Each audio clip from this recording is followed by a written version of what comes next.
So now we've looked at the some of the agrivoltaic market opportunity. Let's look at what's the current state of farming and ranching in the United States. In the United States, agriculture sector continues to go through a massive transformation. And this is a really cool graphic from the USDA that shows the average size of farm, and the land and farms in billions of acres that we've had going back to 1850.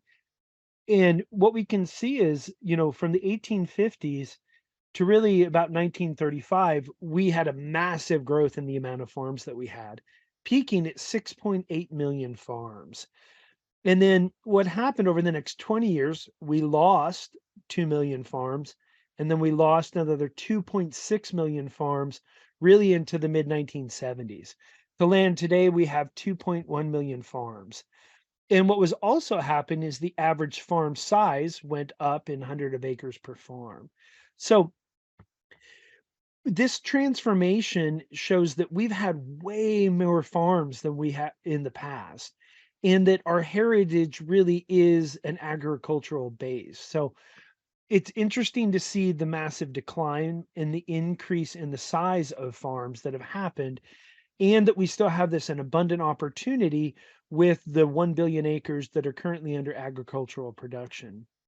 Now, this is a great report called Feeding the Economy, and it looks on the agricultural sector impacts. And the agricultural sector and related industries is an absolute powerhouse, producing 2.96 trillion in direct output. Agricultural industry provide 20% of the country's economic activity and directly supporting 23 million jobs, nearly 15% of US employment.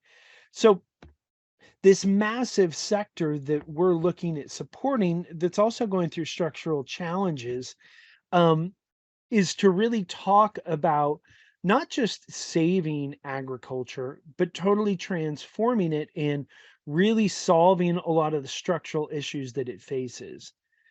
And when we look at that sector employment by category, most of it is in crops, crop support, livestock, and then livestock support. And then when you look at the number of farms, the amount of production and the land operated, it's really beautiful to understand that most of the farms are not huge agricultural operations. They're small family farms. 90% or 1.8 million of the 2.1 million are small family farms. And when you look at the value of the production, it shifts more to mid-sized family farms, and large scale family farms produce most of the economic output, but most of the land operated, almost 50% comes from small family farms. And if you combine that with mid-size and family and large scale family farms, we're looking, at almost 85%. So most of farming is done by family farms. And oftentimes, even myself, I hear a narrative that it's mostly huge ag operations, but that isn't the reality. And then when we look at the average size of farms, this is a map showing distribution on acreage. So the light yellow or less than 50, and the dark green or 2,000 or more acres. We can see that there's a huge diversity of small farms and large farms geographically across the United States. And then this is an USDA report called America's Diverse Family Farms. And family farms make up 98% of all farms and produce 88% of the production. And they define a family farm as the majority of the business is owned by the principal operator or the person who is most responsible for making day to day decisions for the farm, and by individuals who are related to the principal operator. And it's really interesting to look at the percentages that they defined by GCFI, or gross cash farm income. And here we can see that 91% of small farms is by farms that make less than 350,000 in total gross farm income. Of those, 12% are retirement farms, 41% are off-farm occupation farms where people have other jobs, and then the 150 to 350,000 range for farming occupation only makes up almost 40% of that. And then we have mid-sized family farms producing more than 350,000 to $1 million in GCFI. And then large family farms are only 2.5%. And then very large family farms making 5 million or more are 0.3%. Non-family farms are only 2.1%. So not only is the agricultural sector this huge economic powerhouse that feeds us and feeds the economy, but it's also serving a very diverse range of all different strata of the economic sphere. And then when we break down, well, what is the cash receipts or what is that GCFI being driven by? Well, in 2021, for the crops, 50%, most of it is corn, then soybeans, fruits and nuts, vegetables and melons, and then all other crops making 42 billion of the total 240 billion for crops. And then animals produce almost 200 billion in total receipts with cattle and calves, dairy, hogs, poultry, and eggs making up the major sectors. So again, there's this huge diversity within our ag sector that's producing all this economic value from a very diverse range of agricultural operations.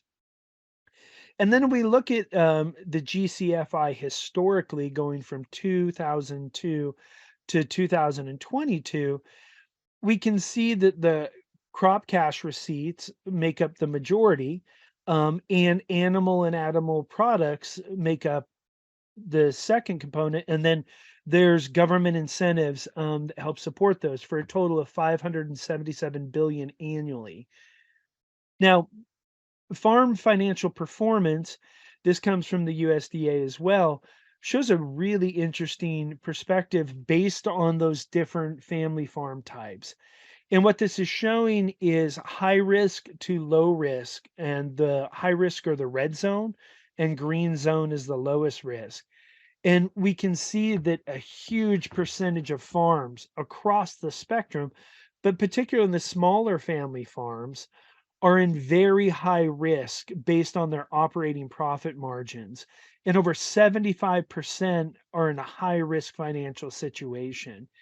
And if you look at the small farms, 60 to 81% had an operating profit margin that is in the red. So while it's this huge economic powerhouse, this is an indicator a lot of those farms are running on very tight margins, and it's creating this huge structural issue. And if you look at the income side compared to the expenses and the net farm income, it shows a really interesting pattern as well from 2002, where gross farm income has gone up and peaked around 2012, went back down, and has actually climbed back up over the past 4 years, but so are expenses.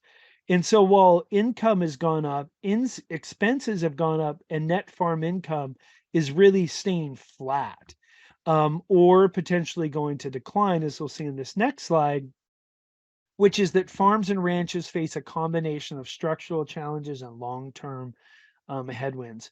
These are two different graphics that really show when you look at the net expenses in net farm income, that the structural headwinds are massive for farms. And particularly as we went through 2020 and 2021 with the economic challenges that we faced, that there were a record amount of foreclosures and closures of farms that went down. And while those started to recover in 2021, um, it just shows how fragile it's become because of the relationship of income and expenses and that operating profit margin. And that one of the key factors that they're highlighting is inflationary pressures. So the American Farm Bureau sees inflation being 5 to 6% for the foreseeable future. Here in 2023, we know that that's higher, particularly in things like fuel, electricity, and then also natural gas. So while there's a combination of factors that are creating these structural headwinds, inflationary pressures are a huge factor. Thank you for taking the time to view this section of the United States agrivoltaic energy storage and EV microgrid market intelligence analysis. Really deeply hope that you found this really valuable and hopefully inspiring. And if you're not watching the entire section on butterflypower.org, really encourage you to come and see all sections to get the totality of this amazing opportunity. And regardless of what channel you're finding this transmission, would be deeply appreciated if you give it some love, give it a like, and share it with a farmer or a rancher or anyone who's interested in participating in the regenerative transformation our economy, our energy sector, and our environment. Any investors who are looking at an amazing opportunity to transform their capital into the regenerative future. And it's just a deep honor and blessing to be here in this time and to participate in this great work. And we are the butterfly generation. It's time to rise and shine, time to transform and fly.